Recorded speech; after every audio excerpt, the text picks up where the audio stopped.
As someone who works with children and I've worked with children with diverse learning needs, here are a few things I would like you to understand. Many autistic kids find eye contact very uncomfortable, and this is because it can feel so overwhelming.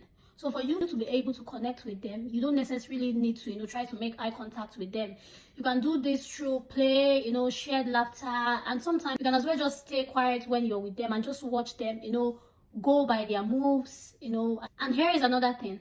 Kids who have ADHD, they concentrate better when they move. So if you have that child in your class who likes to fidget or bouncing or pacing when you are teaching them, please, you need to allow that because it helps regulate their energy and attention. And don't get it wrong for misbehavior. It's just self-regulation. And here is another thing you need to understand. Meltdowns are not tantrums. That cry, them getting upset, that child or whoever is having a meltdown around you needs attention. And this happens when the child system or that child system is overloaded. It could be due to sound, especially for neurodiverse kids. It could be due to sound, due to the light. Trust me, they are trying to, calm themselves down, but they just can't help it. What that child needs at that time is not correction. All they need is calm. You just need to try and get them calm. So understanding is very important when it comes to dealing with neurodiverse kids. And did you also know that repetition, when you repeat words, when you repeat phrases, when you repeat actions, maybe you're a teacher and you're in the classroom,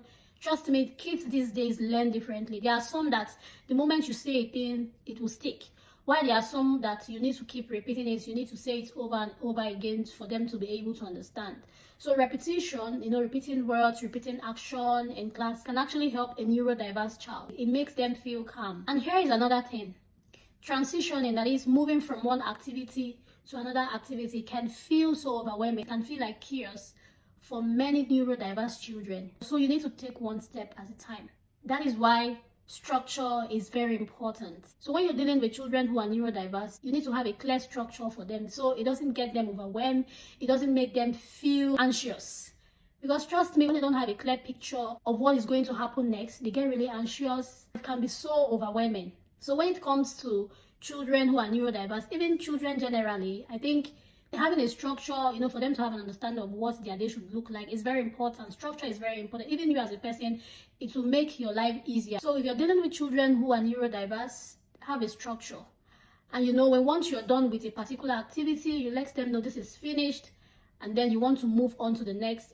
So in schools, they make use of the now and next board. So they'll tell them, especially for those of them who are pre-verbal or non-verbal, okay, now, this is what we're doing. And when they are done with now, they take it away or they show them the next, this is it. So they have an understanding or they are aware of what is coming next. And this particular one I want to talk about now is something I'm going to do a separate video on, a well-detailed video, but I just want to highlight it.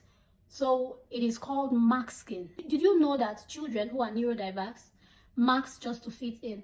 Let me explain in simple terms. So when you're talking about masking, this is the ability of a child, trying to behave in a certain way just to fit in. And this is so common with children who are neurodiverse.